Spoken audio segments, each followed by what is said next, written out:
This is a Skip Freedom video log. It's April 4th, 2009. I've been here in Southport, Australia for about 4 months working for a company on a 457 working visa. 4 days ago I was let go under the guise of an economic downturn. I've now got 28 days to leave the country. I've got about $1,000 in my pocket and I've got to make the 3,400 mile journey back to the boat, which is in a dilapidated state, and get it ready for sea. I'm going to bring you up to date from the 9 years I've been sailing, and then I'm going to take you on the journey of what's ahead. I'm sailing, yeah. Oh yeah.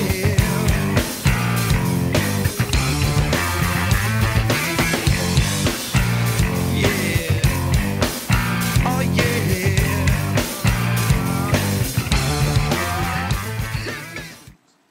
9 years ago, I set sail off the Americas on a boat without an engine.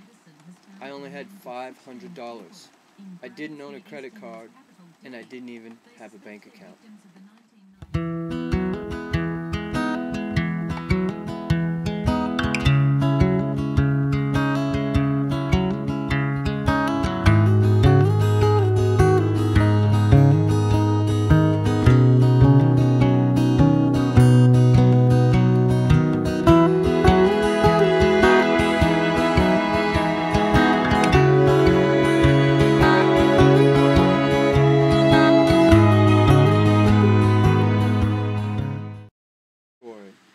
About sailing around the world on an engineless yacht with very little money.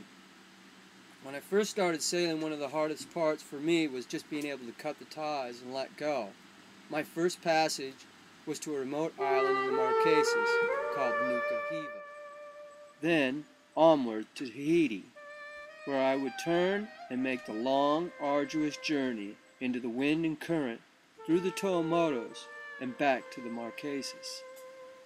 Eventually, I'd run out of money and fly back to Seattle, where I'd make a road trip across the United States and start work in Miami. Eventually, I'd buy Seawind, a small engineless sailboat, and take off on the Windward Passage. I'd make my way all the way across the Caribbean archipelago, through the BVIs, down to Martinique, then on to Trinidad and Tobago, where I'd then sail back to Miami. This is where I'd put Seawind on a truck and bring her all the way across to Seattle and launch her in the San Juans. I'd then single-hand down the west coast of the Americas to San Diego, where I'd then go on the long journey back out to the Marquesas on a rescue mission for salmonberry.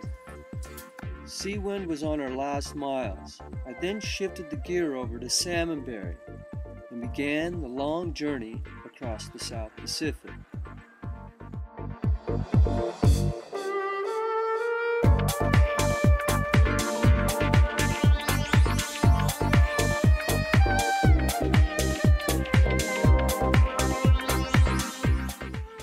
Sailing into New Zealand, I nearly dismasted, losing my forestay at the masthead.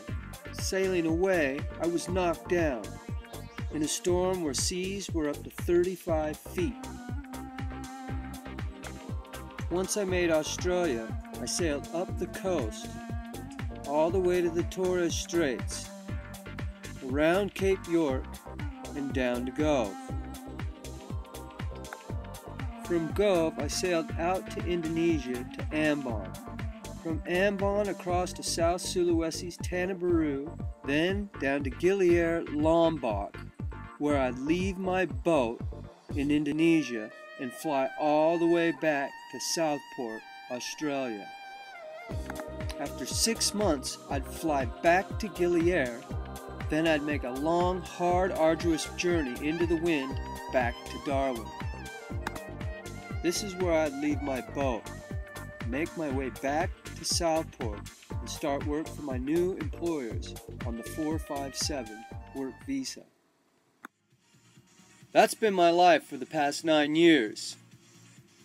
There's a million stories to tell, I've landed upon rocks and reefs, I've hit ridges, I've weathered storms, all the while learning to sail landfall to landfall on an engineless yacht. Sailing's been hard, but for me, the hard part's been financially making the ends meet. Eventually, I'd run out of money. I'd always have to find some creative ways to survive. Many times I've had just a few dollars in my pocket, and sometimes I haven't had any at all. When I was in New Zealand, I got really sick and I ended up in the hospital on life support. My visa expired just after I got out of the hospital and I had to sail away. I had $1.33. When you first sail into a country and you have very little money, it's a pretty scary feeling. You're not quite sure how it's ever going to go. But one of the things you do is you become very creative. You try and find a way just to get food on board, even if it's coconuts from the tree or some sort of leaf from the forest. You do a lot of fishing. And then, you're really getting involved with the community. You're kind of trying to find ways. Like one time I was in Fiji and I'd work for about $100 a week for a company building small houses, but I got fed 3 meals a day and I got to learn some. When I sailed into Australia, after I paid my immigration fees, I had $30 AU.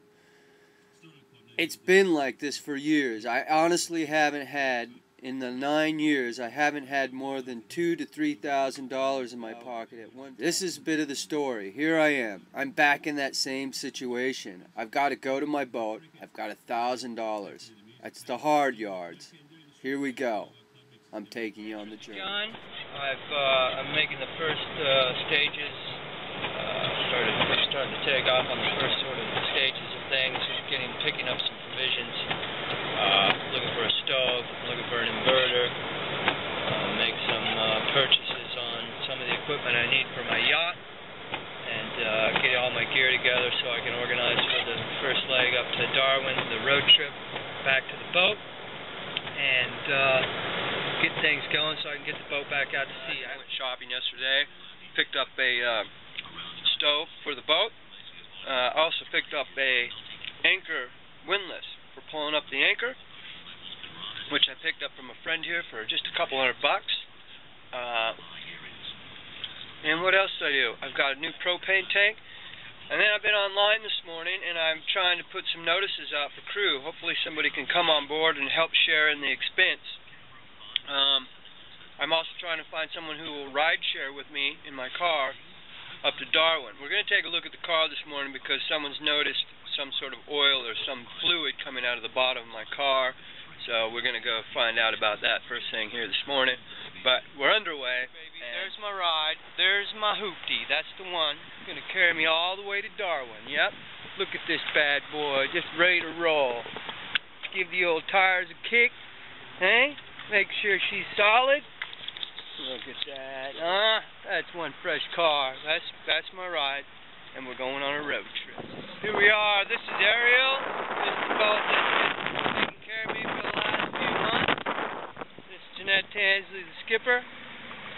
And that's been my home. That's where I've been laying my head down to rest every night. Getting up in the morning, having my breakfast, and going off to work. Anyway, we're going to say goodbye to Ariel. Bye, Ariel. We're going to miss you. Thank you.